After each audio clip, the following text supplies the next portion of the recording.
Hello, I'm Richard Morecroft, and welcome to Letters and Numbers on this Friday the 13th.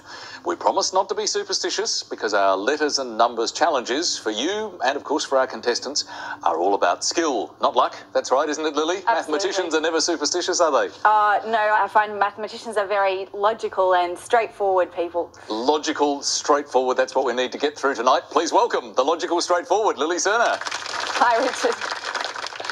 And the man for whom superstition becomes, after just a little bit of rearrangement, just a sinister pout, letter juggler, David Astle. Welcome, David. Thanks a lot, Richard. I like that one. Superstition. Is there anything around there that makes you think of interesting things word-wise?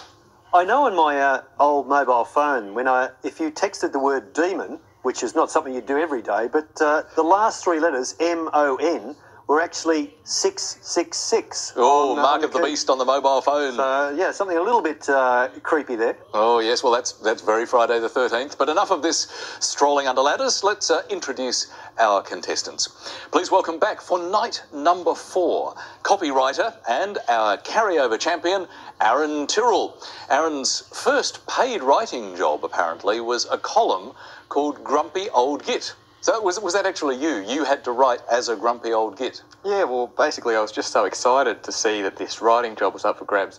I sent in an opinion piece, is what they asked for, and they said, you would be great for this grumpy old git column.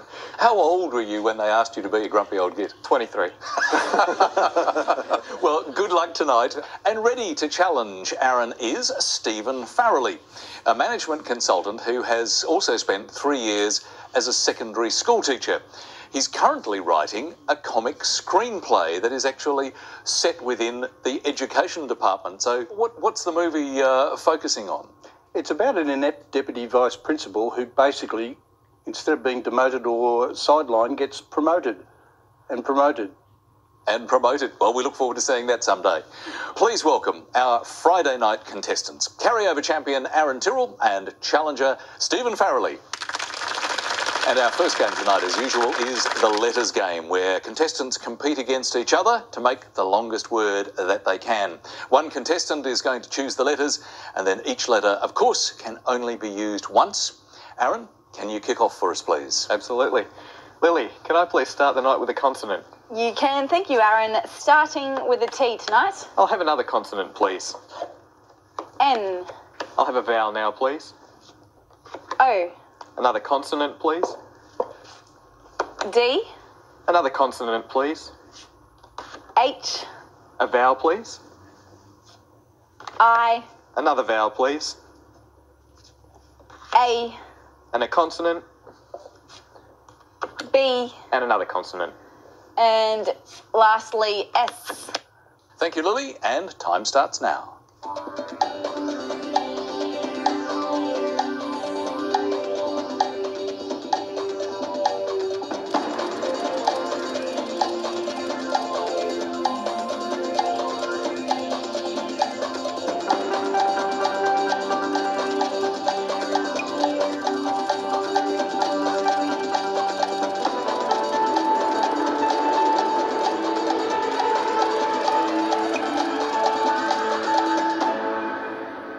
First Friday word, how did you go, Aaron?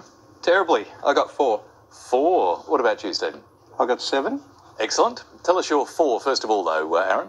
Bash. And your 7? Bandits. Bandits. Stealing the lead right at the start. Yes, stealing the limelight. Well played, Stephen. That's a fine 7. And I couldn't add to that, really, with Bastion, another 7 that I found, but a great start. Well played. Well played, Stephen. 7 points. Our second letter game now, and Stephen, it's your choice. Oh, good evening, Lily. Could I have a consonant to start off with, please? Thank you, Stephen. You can. We're starting off with a T again today. Could I have a vowel, please? U. Another consonant, thanks, Lily. M. Another vowel, thanks. E. A consonant, please. D. Another consonant. R. Another consonant. S. A vowel this time, please, Lily. I. And another vowel, thanks. And finally, E. And let's start the clock.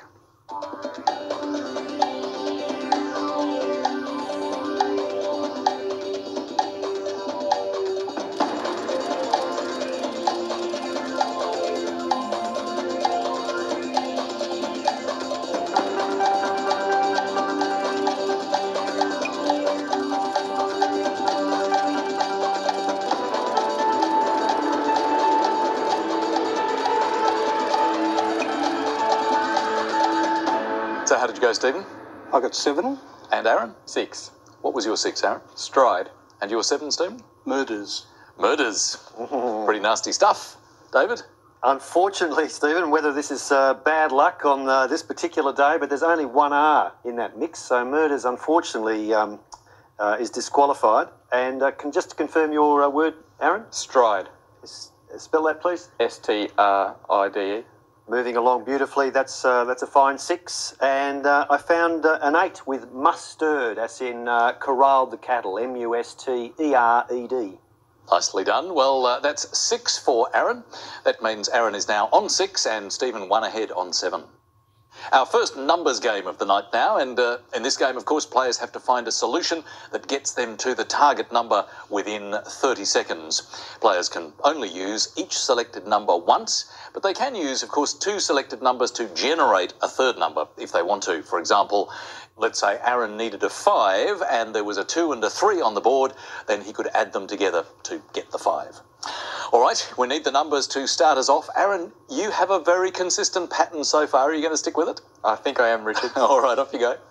I don't even need to tell you, do I? No, I think I'll take a stab at it. 2 large and 4 small. Thanks, Aaron.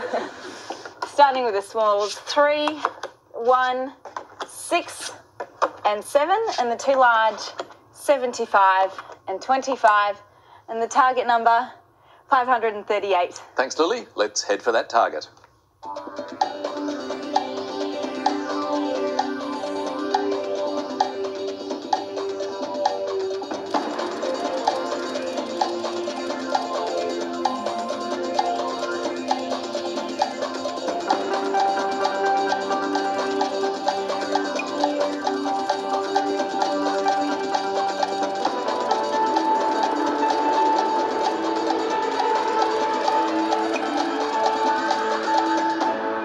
So did your formula serve you well, Aaron?